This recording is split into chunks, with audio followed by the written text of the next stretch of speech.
Sobat CX, ketemu lagi di Selasa Ceria CX Corner. Corner untuk kita ngopi-ngopi, ngeteh-ngeteh sambil berdiskusi tentang customer experience maupun topik-topik lain yang kekinian yang sedang hype bersama saya Cutnosi. Mbak Eva, iya. Ini kan customer experience ini kan kata-kata yang sangat powerful gitu ya. Tapi juga kadang-kadang persepsinya orang berbeda-beda. Nah, kalau menurut Mbak Eva sendiri, customer experience itu apa Mbak Eva? Iya. Jadi customer experience kan banyak kalau orang yang nggak tahu tuh berpikir bahwa oh jadi call center kita digital aja ya gitu. Jadi mendigitalkan call center gitu ya. Jadi banyak yang berpikir seperti itu. Tapi sebetulnya customer experience itu kita berbicara culture.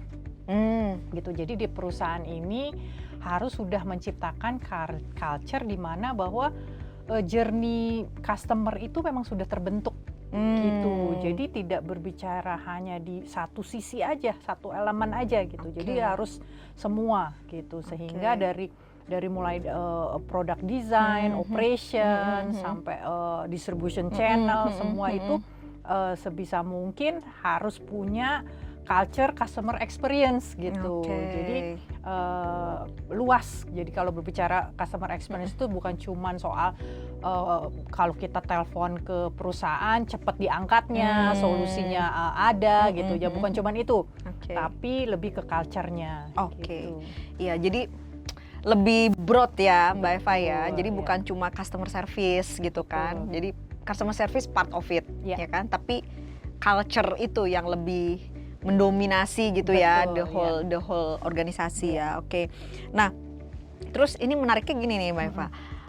Kenapa Mbak Eva kok tiba-tiba kepikiran gitu, maksudnya iya deh saya mau deh jadi ketua dewan pengawas gitu kan dari ACXP gitu ya. Apa nih Mbak Eva yang melatar belakangi gitu? Sampai ke sana. Jadi ceritanya itu memang begini. Jadi kalau saya sendiri kan memang dari dunia keamanan siber gitu ya, keamanan informasi. Kalau bicara cyber security ini tentu sebetulnya selalu berkaitan dengan customer experience gitu. Apalagi kalau di industri ya kita nyebutnya aja perbankan lah, kita ambil contoh ya. Kalau kita berbicara perbankan itu kan mereka trust yang mereka harus jaga gitu ya. Nah, ketika mereka ingin menjaga trust, tentunya kan customer experience mereka juga harus ada sisi trustnya, ada sisi keamanannya gitu. Nah, ketika di dunia bisnis keamanan informasi ini saya banyak bertemu industri, saya melihat bahwa kalau ngomongin keamanan itu hanya di IT aja gitu. Padahal kalau ngomongin keamanan informasi itu harusnya di bisnis juga gitu. Jadi dari mulai ketika membuat produk, service itu sudah harus bicara yang namanya keamanan informasi karena at the end itu bagian dari customer journey gitu. Nah, setelah ke sana saya berpikir mana ya ada expertnya nggak ya di Indonesia gitu ya. Nah, setelah tanya-tanya, cari-cari dan kebetulan juga ada project, tiba-tiba saya baru sadar bahwa di Indonesia itu sedikit yang punya pengalaman customer experience. Nah, dengan sedikitnya ini, terus kemudian dengan pandemi dan digital transformasi makin cepat, berarti kan kebutuhan talentnya juga banyak. Gitu. Nah, saya melihat bahwa di sini, wah kita harus berbuat sesuatu nih, berbuat sesuatu supaya industri kita itu punya cukup talent yang mengerti customer experience gitu ya, tapi tidak hanya berpikir bahwa customer experience itu di hanya satu sisi gitu, tapi dari sisi culture-nya, dari sisi bisnisnya gitu semuanya. Makanya saya ketika punya ada teman-teman semua nih kita bergabung punya niatan untuk membangun ICXP ini, saya antusias sekali gitu karena memang ini penting. Dari satu sisi kita kekurangan talentnya, di sisi lain Indonesia itu butuh supaya menjadi negara jasa gitu ya yang bagus dan bisa menopang ekonominya juga, kita butuh talent itu. Oke, Gadit. Jadi balik lagi intinya adalah bagaimana membantu pemerintah gitu ya. Betul. Untuk bisa mencetak talent-talent yang punya strong mindset dan juga capability untuk customer experience gitu ya. Jadi tadi menarik banget loh Mbak Eva tadi bilang bahwa banyak kebutuhannya, sudah banyak nih sekarang. Tapi ya, tapinya itu ya, talentnya itu di Indonesia masih sedikit. Oke, jadi itu satu PR yang besar, tapi at the same time juga merupakan satu opportunity untuk asosiasi ini untuk bisa berkontribusi lebih gitu ya, buat negara inilah gitu ya. Got it, baik. Nah ini aku mau minta view-nya Mbak Eva juga nih. Jadi kan dari webinar kemarin ini, terutama yang retail yang terakhir ya, gitu ya. Beberapa audiens gitu bertanya gitu, masalahnya kok kalau untuk enterprise kayaknya make sense si konsep ini gitu, tapi untuk gimana dengan UMKM gitu kan, UMKM yang mereka bilang secara scale-nya juga belum sebesar enterprise gitu. Itu terlalu ngawang-ngawang nggak sih Mbak Eva kata-kata customer experience itu? Sebetulnya ini juga akan jadi tugas dari asosiasi ini juga gitu ya, untuk memberi awareness bahwa yang namanya customer experience itu skalanya tidak harus perusahaan enterprise besar gitu ya. Tapi justru dari UMKM juga kita harus kasih knowledge gitu ya, kasih awareness bahwa customer experience ini bisa dilakukan dari hal yang sederhana gitu. Bagaimana dengan cara kita bisa memetakan customer kita tuh sebetulnya maunya apa sih? Gitu, itu dulu. Sebagai contoh kemarin waktu di webinar itu ada satu toko ya kalau nggak salah, toko kopi apa toko apa gitu. Mereka nanya bagaimana saya memulai membangun customer experience di usaha saya gitu. Dan ini bagus pertanyaannya menurut saya, dimulai dari kita petakan dulu sebetulnya produk kita atau jasa kita itu apa yang kita punya, terus kemudian apa yang customer mau. Sehingga kita bisa petakan customer journey-nya seperti apa gitu. Ketika kita sudah tahu cara memetakan customer journey ini, baru kita bentuk yang namanya culture tadi gitu. Dan membentuk culture itu tidak harus ya, mungkin kalau enterprise besar mereka timnya banyak gitu ya. Tapi culture ini bisa dibangun dari si ownernya dulu gitu, terus di training gitu ya, terus kemudian pegawainya gitu. Jadi edukasi tetap nomor satu menurut saya. Got it. Jadi kalau point of view-nya malah kalau dilihat dari angle yang lain, seharusnya lebih mudah untuk diterapkan karena jumlah orangnya belum banyak. In term of dari sisi company gitu ya, organisasi gitu ya, sehingga bisa perfect dulu, kemudian jadi ketika scale up tuh culture-nya udah ini gitu ya, harus dari angle situ malah justru lebih mudah ya. Oke. Ya mungkin itu salah satu PR-nya dari ICXP ya. Betul. Jadi selain untuk mencetak talent, juga untuk tadi bagaimana mempersiapkan, membantu si UMKM ini gitu ya, untuk lebih ke tadi yang namanya aware dan menerapkan customer experience tadi ya. Oke. Nah, ini kan perjalanannya Mbak Eva ini kan panjang nih ya gitu, berbagai posisi di asosiasi juga banyak, memimpin company gitu kan. Wah, itu challenge banget tuh ya. Nah, mungkin saya pengen tahu nih, bisa di-share nggak success story-nya? Pasti banyak lah gitu. Sama mungkin satu nih yang penting juga buat sobat-sobat CX adalah fail story-nya nih. Fail story. Karena itu supaya jadi killer nih kan. Nah, gimana? Saya mau cerita sedikit. Sebetulnya background saya itu entrepreneur gitu ya. Background saya entrepreneur. Dan kebetulan startup yang dibangun itu selalu teknologi gitu kan. Nah, ketika membangun bisnis gitu ya, dari mulai startup terus kemudian jalan, ada hal yang saya rasa penting, makanya kenapa ICXP ini jadi penting gitu ya, bahwa banyak orang lupa bahwa membangun bisnis itu yang pertama kita pikirkan adalah kita memberi solusi kepada customer gitu. Nah ini fundamental sekali menurut saya, karena banyak yang orang pingin jadi entrepreneur, terus kemudian bangun bisnis merasa contoh misalnya, saya jago masak nasi goreng misalnya. Nah, mereka jago masak nasi goreng, tapi mereka lupa gitu. Apakah customer butuh nasi goreng seperti apa gitu? Atau marketnya sudah banyak atau tidak nasi goreng seperti itu. Nah, di bisnis ini tadi sekali lagi kita mengetahui, knowing your customer is very important gitu ya. Selain itu kita juga harus journey-nya juga seperti apa gitu. Nah makanya relate sekali gitu ya dari mulai startup teknologi sampai ke customer experience. Nah kalau cerita sedihnya gitu ya. Sedih ya, cerita sedih ya. Sedih ya. Gimana tuh? Jadi bisnis yang dibangun itu banyak gitu ya. Synexis Group juga sudah jadi grup, banyak sekali bisnis unitnya. Jadi kalau yang suksesnya ada, tapi yang fail-nya juga banyak. Gitu ya. Nah, cuman kan yang namanya masyarakat atau orang luar akan melihat bahwa yang suksesnya aja gitu. Padahal yang tidak suksesnya juga banyak gitu. Yang gagalnya banyak, jatuh bangun itu biasa. Jadi kalau yang namanya entrepreneur itu kita harus siap yang namanya jatuh bangun gitu. Nah, contoh saya kasih contoh adalah ada satu unit bisnis di mana yang waktu kita bangun kita yakin sekali bahwa produk ini dibutuhi oleh customer. Nah, karena kita tahu mereka butuh sekali dengan produk ini, kita launching produk ini. Tapi yang terjadi adalah apa? Yang terjadi ternyata di luar sana punya produk yang lebih keren dari ini gitu ya. Dari produk yang waktu kita launching. Nah, ketika dari luar masuk ke Indonesia, mereka kasih servis itu gratis. Sementara kita berbayar gitu. Bisa bayangkan kita harus berkompetisi dengan ya giant lah ya dari luar yang gratis gitu ya, sementara kita berbayar.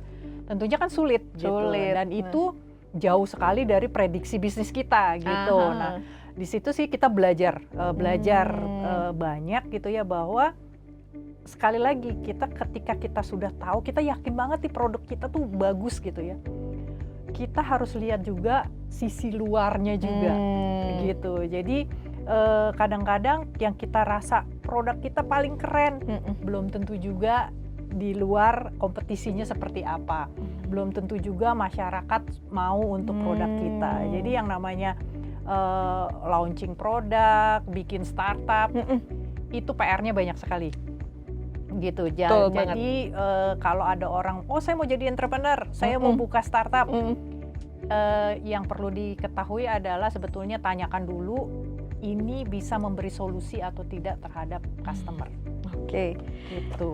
Saya jadi bukan teringat sih, saya juga punya pengalaman yang sama, walaupun mungkin nggak sepanjang Mbak Eva, nggak sesabar Mbak Eva gitu ya. Saya juga sama pernah mencoba build startup dan fail juga gitu kan, karena beberapa hal tadi yang Mbak Eva mention. Tapi tadi poinnya adalah knowing the why gitu ya. Problem statementnya apa nih yang mau di solve gitu kan. Jangan cuma creating something startup atau produk tapi nggak clear apa problem yang mau di-address gitu ya. Tapi ini tips yang menurut saya bagus banget nih, apalagi untuk entrepreneur yang baru mau mulai atau sedang jalan gitu kan, atau yang lagi stuck di tengah jalan gitu kan. Coba kalau saya tahu Mbak Eva dari dulu ya, mungkin ya startup saya masih ada mungkin sekarang. Oke, nanti next time kita cerita nih Mbak Eva nih. Nah sekarang mungkin lebih ke personalnya Mbak Eva nih. Nah Mbak Eva, ini keluarga nggak itu ya? Nggak komplain ya? Waduh, keluarga. Nah, tadi saya nambahin sedikit ya. Knowing the why itu betul penting sekali. Jadi knowing the why-nya itu bukan dari sisi customer, tapi ke dalam kita juga. Gitu. Jadi kita tuh mesti nanya dulu, nih kita tuh bikin bisnis tuh untuk apa? Gitu. Kadang-kadang yang bicara tuh ego.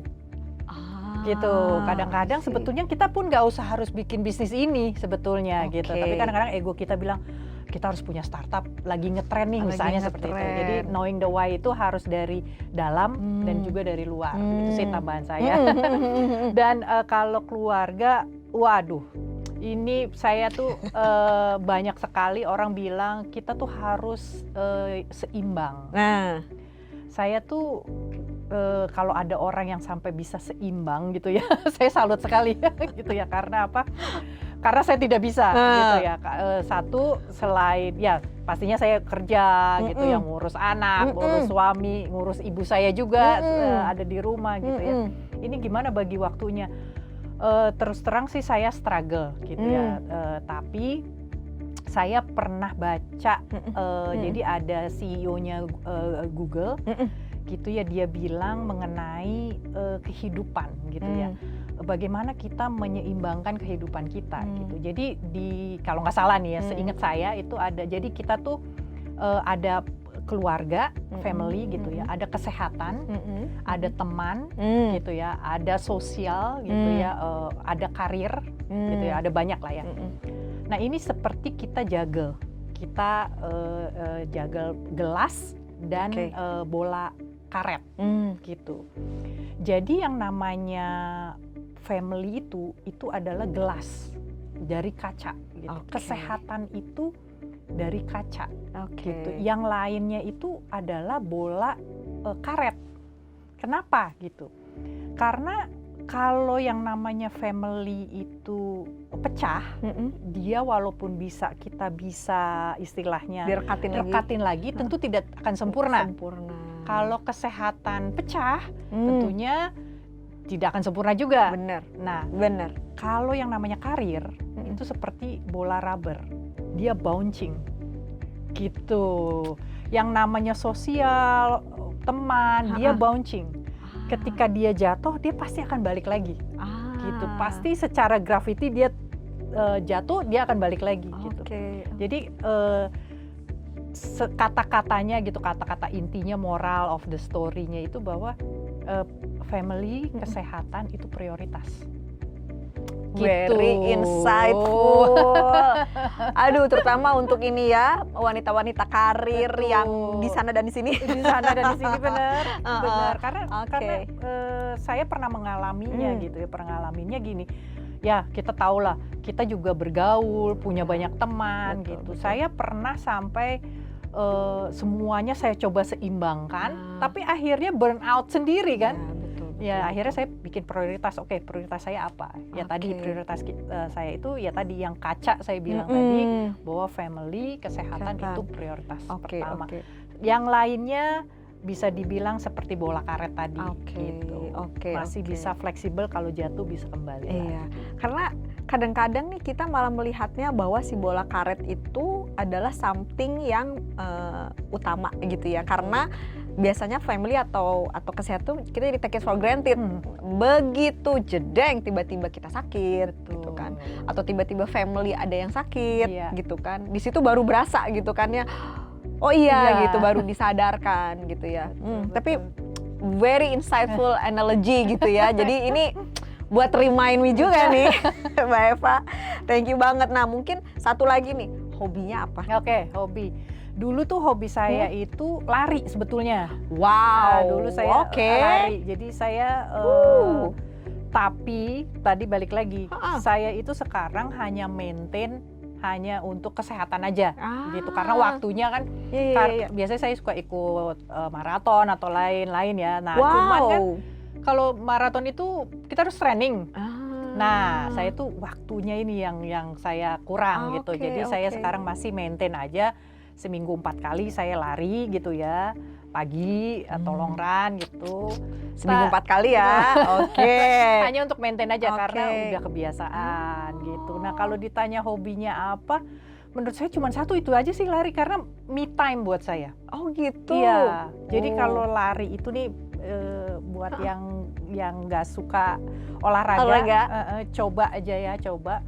Mungkin dimulai dari jalan dulu, tiap hari aja rutin, gitu ya. Nanti kita merasakan bahwa pikiran kita tuh berjalan, gitu. Jadi kalau misalnya lagi suntuk, lagi kusut, lagi ada masalah, jalan aja, bawa jalan atau lari kalau biasa lari ya, itu kita benar-benar clear your mind. Gitu. Oke.